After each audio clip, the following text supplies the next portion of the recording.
Part 2 ಅಲ್ಲಿ ಏನೆಲ್ಲ ಮಾಡಿದ್ದೀನಿ ಅಂತ ನೋಡೋಣ. ಬೆಳಗಿನ ಬ್ರೇಕ್ಫಾಸ್ಟ್ನ ನಾವು ಅಲ್ಲೇ ಪಕ್ಕದಲ್ಲಿರುವ ಉಡುಪಿ ಹೋಟೆಲಲ್ಲಿ ಮುಗಿಸ್ಕೊಂಡ್ವಿ. ನಾನು ಅದರಲ್ಲೂ ಸೆಟ್ ದೋಸೆ 3 ತೊಗೊಂಡಿದ್ದೀನಿ, ನನಗೆ ತಿನ್ನೋಕ್ಕಾಗಿಲ್ಲ. ಎಲ್ಲರೂ ತಿಂದು ಆಮೇಲೆ ನಾವು ಹೊರಟಿದ್ದು ಮೊದಲನೇದಾಗಿ ಹೋಗಿದ್ದು ನಾವು ಆಂಜನೇಯ ದೇವಸ್ಥಾನ, ಪಂಚಮುಖಿ ಆಂಜನೇಯ ಟೆಂಪಲ್ ಇದು.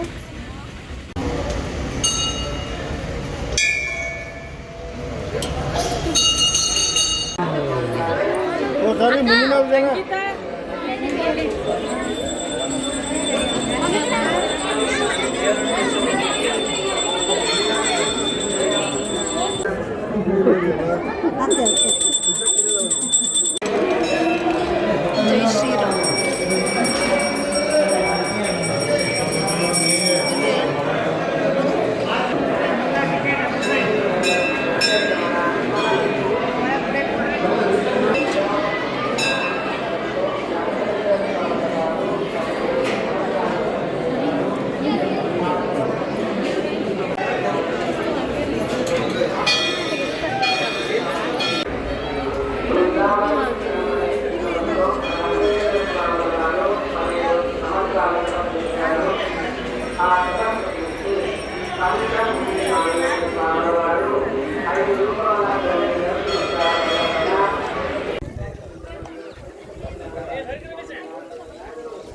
ಆಂಜನೇಯನ ದರ್ಶನ ಮಾಡಿ ನಾವು ಹೋಗಿದ್ದು ಅಲ್ಲೇ ಪಕ್ಕದಲ್ಲೇ ಇರುವಂತಹ ಲಕ್ಷ್ಮೀ ದೇವಸ್ಥಾನ.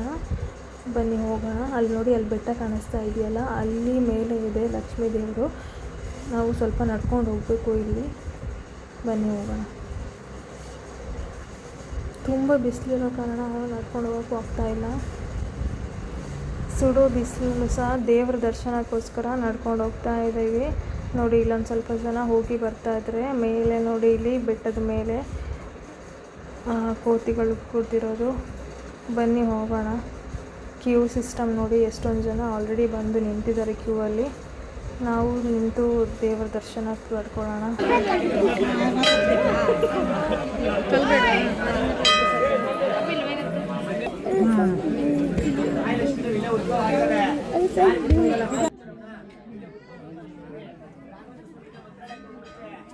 ಈ ಮಗು ನೋಡಿ, ನಾನು ವಿಡಿಯೋ ಮಾಡ್ತಿದ್ದೀನಿ ಅಂತ ಹೇಗೆ ನಾಟಕ ಮಾಡ್ತಾ ಇದ್ದೀನಿ ಅಂತ.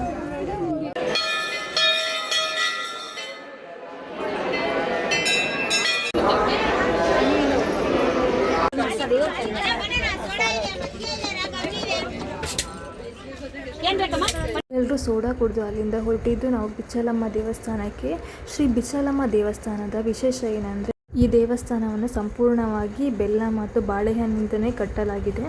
ತದನಂತರ ನಾವು ಹೋಗಿದ್ದು ರಾಘವೇಂದ್ರ ಸ್ವಾಮಿಗಳ ಬೃಂದಾವನದ ಕಡೆಗೆ.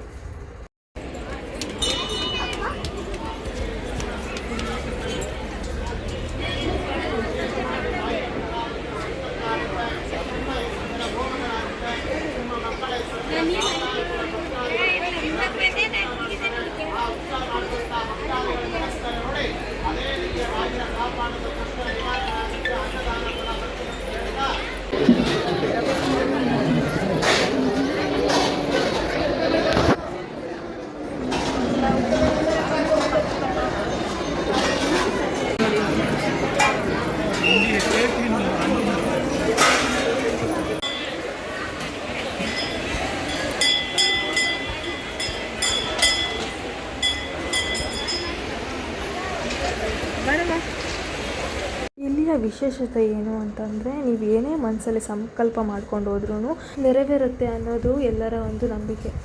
ಬಿಚ್ಚಾಲಮ್ಮ ದೇವಿಯ ದರ್ಶನ ಪಡೆದು ರಾಯರ ಬೃಂದಾವನದಲ್ಲಿರುವ ರಾಯರ ಮಲಗ್ತಿದ್ದ ಜಾಗನೆಲ್ಲ ನೋಡಿಕೊಂಡು ರೂಮ್ಗೆ ಹೋಗಿ ಸ್ವಲ್ಪ ರೆಸ್ಟ್ ಮಾಡಿ ಸಂಜೆ ವೇಳೆ ಮತ್ತೆ ರಾಯರನ್ನ ನೋಡೋಣ ಅಂತ ಎಲ್ಲರೂ ಬಂದ್ವಿ. ಪೂಜ್ಯಾಯ ರಾಘವೇಂದ್ರಾಯ ಸತ್ಯಧರ್ಮರಥಾಯ ಚ ಭಜತಾಂ ಕಲ್ಪರಕ್ಷಾಯ ನಮತಾಂ ಕಾಮಧೇನವೇ. ಎಲ್ಲಿ ನಿನ್ನ ಭಕ್ತರೋ ಅಲ್ಲೇ ಮಂತ್ರಾಲಯ, ಎಲ್ಲಿ ನಿನ್ನ ನೆನೆವರೋ ಅಲ್ಲೇ ದೇವಾಲಯ. ನೋಡಿ, ಆ ಮಾತಿಗೆ ತಕ್ಕಾಗಿ ಎಷ್ಟು ಜನ, ಇಲ್ಲಿ ಜನ ಸಾಗರ. ದರ್ಶನ ಮಾಡ್ಕೊಂಡ್ವಿ, ಬೆಳಗ್ಗೆ ಹೋದ್ವಿ, ಇವಾಗ ಹೋಗಿಲ್ಲ. ನೋಡಿ ಎಷ್ಟು ಜನ ಇದ್ದಾರೆ ಇಲ್ಲಿ ಅಂತ. ಇದು ಸಂಜೆ ಟೈಮು, 6:30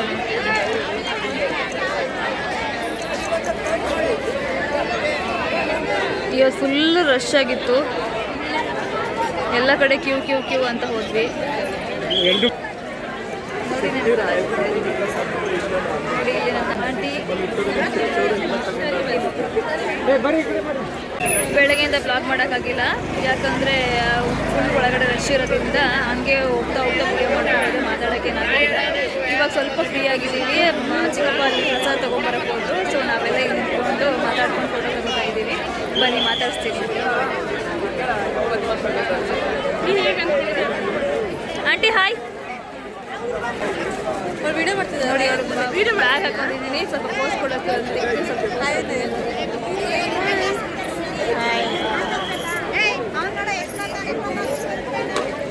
ಎಷ್ಟನೇ ಸಲ ಬರ್ತಾ ಇರೋದು ನೀವು ಮಂತ್ರಾಲಯಕ್ಕೆ?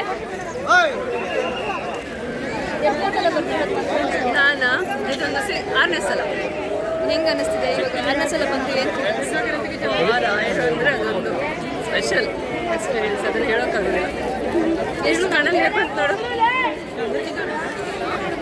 ಇವಳು ನೋಡಿ ನಮ್ಮ ಆಂಟಿ ಫುಲ್ ಬೆಳಗ್ಗೆಯಿಂದ ಹುಷಾರಿಲ್ಲ ಅಂತ ಮಲ್ಕೊಂಡಿದ್ರು. ಇವಾಗ ನೋಡಿ ರಾಯರ ಸ್ಥಳ ಬಿಟ್ಟಿದ ತಕ್ಷಣ ಹೆಂಗೆ ಇವಾಗ ಹೆಂಗಿದೆ ಆಂಟಿ? ರಾಯರ ಅನುಗ್ರಹ ಎಲ್ಲರ ಮೇಲೂ ಇದೆ. ನಾನು ಆಂಟಿ ಕೂಡ ಮಾತಾಡ್ತೀನಿ. ನೀನು ಹೇಳ ಹೆಂಗೆ ಅನಿಸ್ತಾ? ಹೆಂಗೆ ಅಂತಿದ್ದೀವಿ ಗೈಸ್? ಸೇಮ್ ಬಟ್ ಹೆಂಗೆ ಅನಿಸ್ತು ಹೇಳು? ಬೆಳಗ್ಗೆ ಬೇಗ ಎದ್ದು ಟ್ರೈನೇ ಇಲ್ಲ ಆ್ಯಕ್ಚುಲಿ ಹೇಳ್ಬೇಕಂತ ಹೇಳಿದ್ರೆ. ಬಂದು ಫ್ರೆಶ್ ಅಪ್ ಆಗಿ ರೆಡಿಯಾಗಿರೋದು, ದೇವಸ್ಥಾನಕ್ಕೆ ಬಂದಿರೋದು, ಎಷ್ಟೋ ಟೈಮಿಂದ ಬರಬೇಕು ಅಂತ ಯೋಚನೆ ಮಾಡಿ ಅಂತೂ ಫೈನಲಿ ಚಿಕ್ಕಪ್ಪ ಇಂದ ತಗೊಂಡು ನೋಡಿ ಸಂಜೆ ಹೊತ್ತಲ್ಲಿ ಹೆಂಗೆ ಕಾಣಿಸ್ತಿದೆ ನಮ್ಮ ಮಂತ್ರಾಲಯ ಅಂತ.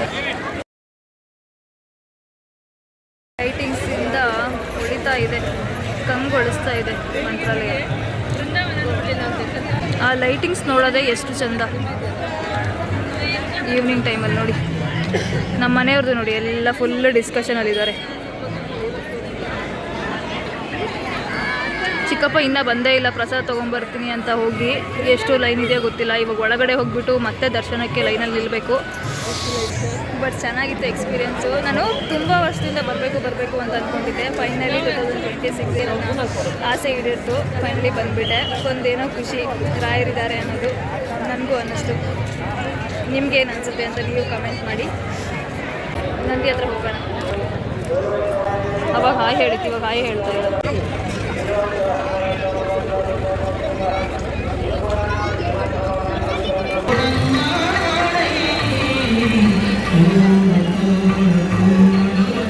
ಮೊದಲನೇದಾಗಿ ಕಂಚಿನ ರಥದಲ್ಲಿ ದೇವರನ್ನ ರಥದಲ್ಲಿ ಕೂರಿಸ್ಕೊಂಡು ಮೆರವಣಿಗೆ ಮಾಡಿಸ್ಕೊಂಡು ಹೋದರು. ಇವಾಗ ಬೆಳ್ಳಿಯ ರಥದಲ್ಲಿ ದೇವರನ್ನ ಮೆರವಣಿಗೆ ಮೂಲಕ ಕರ್ಕೊಂಡು ಬರ್ತಾ ಇದ್ದಾರೆ ನೋಡಿ.